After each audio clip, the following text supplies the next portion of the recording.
Bienvenue les lions dans votre taroscope du mois de novembre. Alors, on va plonger dedans direct.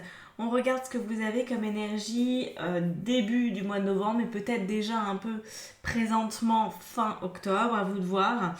Ça va vous aider à vous situer, savoir si ce taroscope est vraiment adapté à votre situation ou pas. Donc on a un 4 de denier, d'accord. On a un chevalier d'épée. Est-ce que vous les voyez bien là? Ça surcharge un peu au niveau de la lumière, hein, ça sature. Et un 5 d'épée. Ok, alors pas d'arcane majeur. Écoutez, c'est pas plus mal. Ça pourrait vouloir dire que vous avez un mois qui est relativement, peut-être pas cool, mais en tout cas, voilà. A priori, en début de mois, c'est pas trop intense, vous voyez. Il y a une volonté d'avoir de la stabilité, d'avoir avec le chevalier d'épée la tête au clair et tout. Il y a un truc qui va pas trop bien, c'est le 5 d'épée.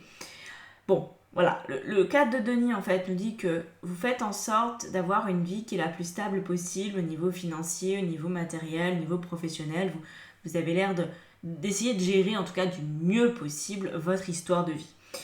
Par contre, le cavalier d'épée montre qu'il y a quelque chose que vous voulez en plus, comme si vous vouliez atteindre l'étape d'après. Alors ça peut être à travers une promotion, ça peut être un nouveau job, ça peut être plus d'intensité dans votre existence. Enfin, il y a un truc que vous voulez plus fort que ce que vous avez, ou en plus grosse quantité, comme de l'argent par exemple, ou comme ça peut être de l'amour. Là pour l'instant on n'a pas de couple, mais voilà, ça peut aussi être de l'amour. Et le 5 d'épée nous montre que vous êtes comme tenu en échec pour l'instant dans un domaine et que vous essayez, vous voyez, de grappiller, de gravir les échelons de quelque chose, mais pour l'instant c'est un peu du surplace. J'ai pas l'impression que ce soit très grave, mais peut-être que vous, ça vous agite, que ça vous perturbe un petit peu. Alors, qu'est-ce qu'on a par-dessus? On a l'ermite, d'accord. Vous vous sentez apparemment un peu seul dans une situation que vous cherchez à faire évoluer. Peut-être, admettons, que vous attendez une réponse de votre hiérarchie et que ça vient pas. Peut-être que vous voulez entreprendre quelque chose, mais que l'information vous est jamais très bien communiquée. Parce que avec le chevalier d'épée, il pourrait y avoir un problème dans la communication. Et c'est peut-être pour ça que vous êtes en stand-by.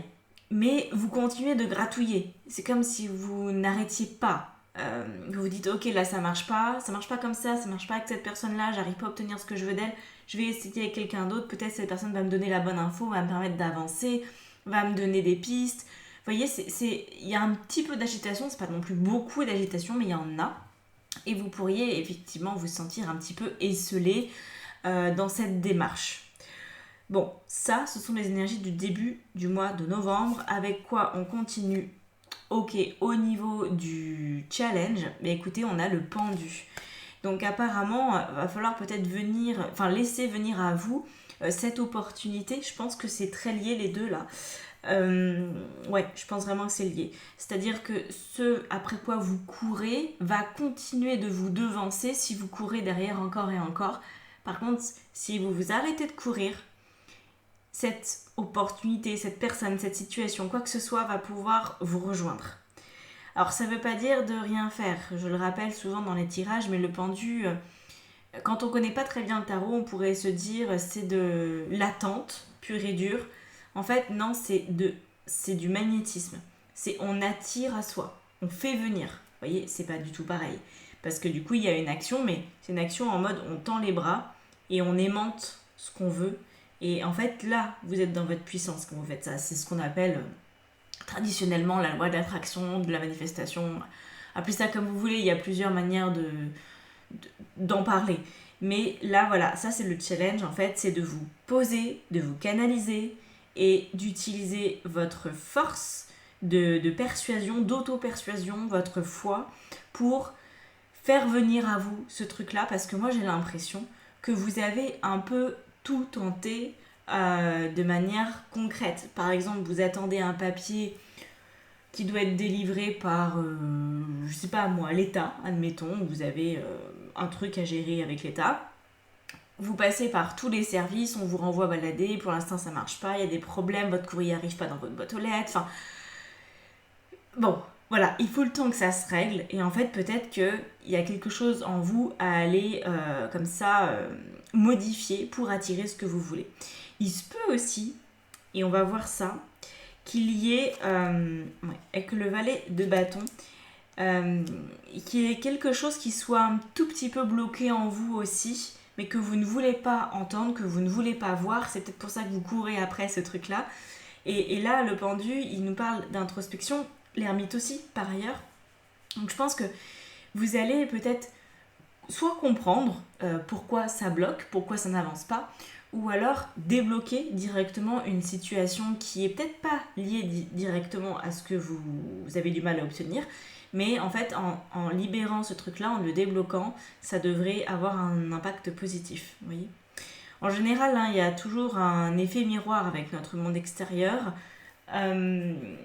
et dans notre réaction aussi, quand on n'arrive pas à accepter que quelque chose se passe mal. Je vous dis pas que quand on est hyper bien avec soi-même, la vie se passe toujours très très bien, mais c'est notre façon d'y réagir qui change. Voilà. Et là, si vous êtes dans la surenchère d'action alors qu'on vous dit non, mais il faut se poser en fait, il faut réagir différemment maintenant. Peut-être que vous avez un problème avec l'impatience, peut-être que vous avez un problème avec le contrôle, et voyez, ça peut vous faire travailler ça. Alors, qu'est-ce qui va vous y aider justement? Waouh! L'as de bâton, d'accord. Alors, par-dessus l'as de bâton, on a le 6 de denier. D'accord, donc là, il y a une double possibilité pour vous. Peut-être que les deux sont à considérer d'ailleurs. Il y a le fait de demander de l'aide et le fait d'attirer à vous les choses.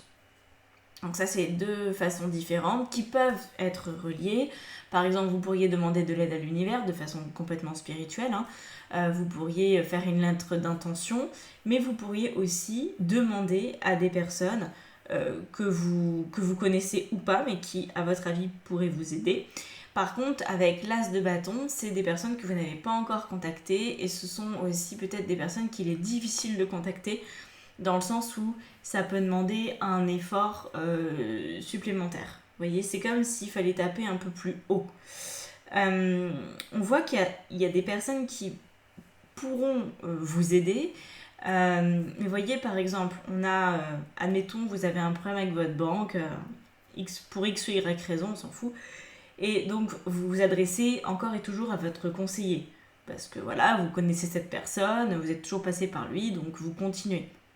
Et là, peut-être que c'est non pas le directeur d'agence, mais carrément le directeur au niveau régional. Vous voyez, c'est comme si on vous demandait, on vous poussait à accéder à un niveau supérieur pour avoir vraiment des réponses à vos questions et pour pouvoir faire avancer cette machine-là.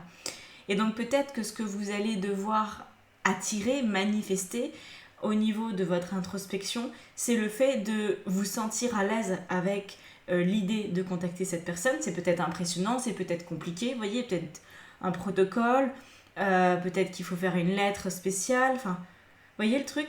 Je pense qu'il faut vous préparer à ça et vous mettre dans les bonnes conditions pour avoir la bonne communication et dans l'idée de faire avancer votre schmilblick. Je pense que c'est un lien quand même avec le monde matériel ou professionnel ici. Alors, qu'est-ce qu'on a au niveau perso? On a un 10 de bâton, d'accord. Au niveau pro, on a un 8 d'épée. Donc c'est là, un pro et matériel, c'est là où ça prend le plus de place. Et au niveau 8 de bâton dans votre vie intérieure. Alors, bon, déjà le 10 de bâton dans la vie personnelle. Donc dans la vie personnelle, je mets la famille, les amis et les relations amoureuses. Ça fait beaucoup de choses. Le 10 de bâton, c'est ici, Alistair, il l'a nommé la carte de l'oppression. Traditionnellement, c'est le fardeau. Enfin, disons que voilà, c'est ce qu'on porte sur ses épaules et qui pèse un petit peu trop lourd, qui est assez inquiétant parce que ça demande beaucoup d'énergie et on se dit est-ce que je vais tenir, comment ça va se passer. Donc j'ai l'impression que vous avez des responsabilités ou que en tout cas vous considérez que vous en avez. Je ne sais pas si c'est réel parce que parfois j'ai des gens en guidance qui me disent je dois faire ça, je dois faire ça, je dois faire ça. Mais en vrai, quand elles le font pas, leur entourage se rend pas forcément compte ou alors prennent le relais. Donc à vous de voir. Comme là, il y a une petite notion de contrôlant, peut-être que vous en faites trop aussi, que vous pourriez vous décharger, c'est possible. En tout cas, c'est pas évident. Le 10 de bâton, c'est une carte qui est pas facile. On va rajouter par-dessus Le 10 de coupe, d'accord. Vous faites beaucoup pour que les choses se passent bien. Vraiment beaucoup. Est-ce que vous êtes obligé de faire autant? Parce que moi, ce qui m'inquiète toujours avec un 10 de bâton, c'est que les bâtons, c'est relié à nos actions, physiquement parlant. Hein, c'est des choses qu'on fait, on a besoin de notre corps pour le faire. Par exemple, ça va être passer la serpillière, ça va être emmener la voiture au garage, ça va être, vous voyez, des trucs du quotidien aussi comme ça. Hein, très, dans la vie perso, on est vraiment dans les trucs du quotidien qui sont bien gérés, qui sont peut-être un peu trop bien gérés. Et la problématique, c'est que du coup, ça entraîne de la fatigue physique. Si vous avez des journées à rallonge parce que vous voulez tout faire et c'est tout à votre honneur, mais en fait, c'est peut-être trop, étant donné qu'il y a un autre sujet là qui vous demande aussi de l'attention.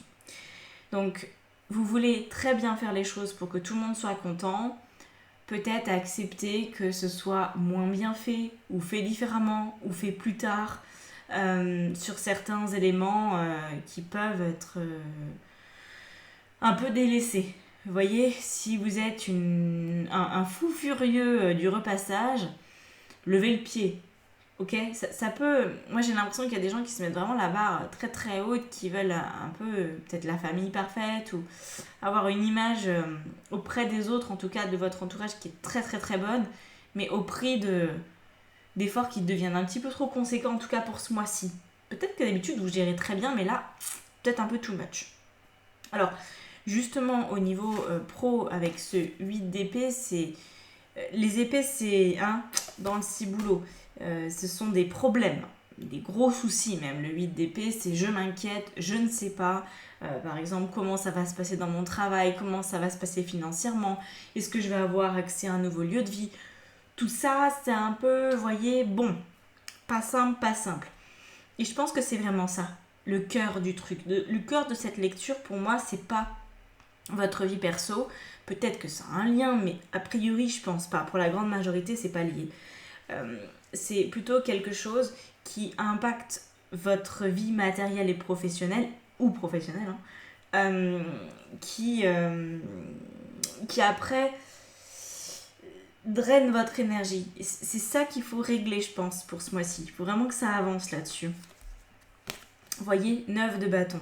On vous demande de vous affirmer. Quand je disais qu'il fallait peut-être taper plus haut dans une hiérarchie pour avoir la bonne réponse et tout, peut-être que c'est pas évident pour vous de prendre le téléphone et d'appeler quelqu'un que vous connaissez pas et qui a une posture dans la société qui est très importante, ou que oui, moi je sens un espèce de malaise en fait vis-à-vis de ça. Et le 9 de bâton, c'est justement je m'affirme, j'y vais quand même parce que j'ai des inquiétudes et j'ai besoin que mes inquiétudes soient calmées par une information que quelqu'un va me donner. Et je crois que par vous-même, vous ne pouvez pas l'avoir. C'est-à-dire que vous n'avez pas accès en fait à cette info. Vous voyez, c'est comme si vous avez un problème de fiscalité et que vous n'êtes pas fiscaliste et que c'est un point précis du code. Vous allez ramer un joli moment. Donc vous avez besoin d'un avis d'expert. Moi j'ai l'impression que c'est ça. Il y a une expertise qui est nécessaire, mais en même temps vous n'êtes pas trop à l'aise avec le fait de la demander, cette expertise. Je sais pas trop pourquoi. À vous de voir, j'espère que ça vous parlera, ce que je vous raconte. Donc dans votre vie intérieure, on a le stress, logique, on a le 8 de bâton, donc vous voyez, on avait le 10, on a le 8, et on a le 9. Donc là, la petite famille est bien présente. On a des grosses cartes qui montrent que c'est assez agité ce mois-ci. Vous voulez être sur tous les fronts en même temps, et dans la vie intérieure, être sur tous les fronts en même temps, c'est assez contradictoire, à moins d'avoir une hygiène de vie irréprochable. Moi je considère que quelqu'un qui par exemple va méditer 1 heure par jour gagne un temps fou dans sa journée. C'est un moyen d'être ultra efficace, parce que franchement, surtout si vous méditez le matin, parce que le soir, bon, c'est très différent. Mais le matin, allez, je sais qu'il y en a plein qui peuvent pas méditer 1 heure, et moi-même je le fais plus. 1 heure, avant je faisais 2 heures par jour, 1 heure matin, 1 heure le soir, maintenant je peux plus trop le faire. Mais ne serait-ce qu'à partir de 20 minutes. 20 minutes, c'est vraiment un moment à partir duquel il se passe des choses. Surtout quand on a de la pratique, ça va assez vite quand même. Et en fait, c'est comme si tout se mettait en route. Vous voyez, c'est comme de faire une petite séance de sport, de pilates, ce genre de truc, ça réveille le corps. ça réveille l'esprit, on est beaucoup plus disponible, on va pas être maladroit, on va penser correctement, on va avoir un esprit précis, une capacité d'organisation qui est bien meilleure, etc. Et du coup, une efficacité à toute épreuve. Voilà, on peut abattre 3 heures de boulot en 1 heure si on médite très régulièrement. C'est vraiment beaucoup plus accessible. Et je pense que c'est ça en fait qui fait un petit peu défaut ici. C'est que si vous voulez être sur tous les plans, y compris perso, alors que le pro matériel prend beaucoup de place, et que vous n'avez pas une vie assez solide dans vos habitudes du quotidien, si vous dormez très peu parce que vous êtes inquiet ou que vous avez du mal à gérer justement cet état de pression, ça va être complexe, c'est sûr.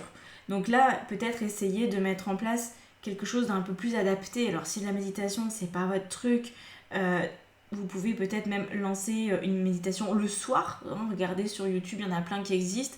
Si vous avez besoin, il y a des choses aussi sur ma chaîne ou sur mon site qui peuvent vous aider, notamment pour gérer le stress, etc. Il y a des hypnoses que j'avais faites il y a quelques années maintenant. Donc voilà, à vous de tester. Si ça vous aide ne serait-ce qu'à mieux dormir, c'est bien.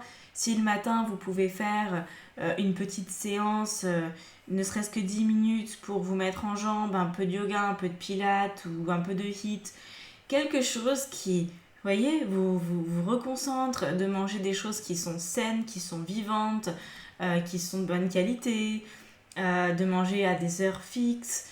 Toutes ces choses-là, en fait, peuvent participer à vous soutenir pour ce mois-ci où j'ai l'impression qu'il faut quand même qu'il y ait une vigilance. Alors, il n'y a rien de grave parce qu'on n'a pas d'arcane majeur. Il y a vraiment, enfin, si, on a l'ermite et le pendu, mais c'est pas, bon, voilà, on n'est pas sur des trucs qui sont compliqués en vrai. Hein. Mais je pense que ça vous soutiendrait et ça coûte rien, en fait, de mettre un bon... Enfin, si, ça coûte du temps. C'est la seule chose que ça peut coûter. Et en fait, ça, c'est une idée préconçue du mental. Mais je sais que vous allez me sortir cet argument parce que je le vois tout le temps en coaching, c'est j'ai pas le temps. Bah si, on a toujours le temps. Parce que si, en méditant 20 minutes, vous économisez après 1 à 2 heures de boulot parce que vous êtes très efficace, bah, vous avez forcément le temps, ok ?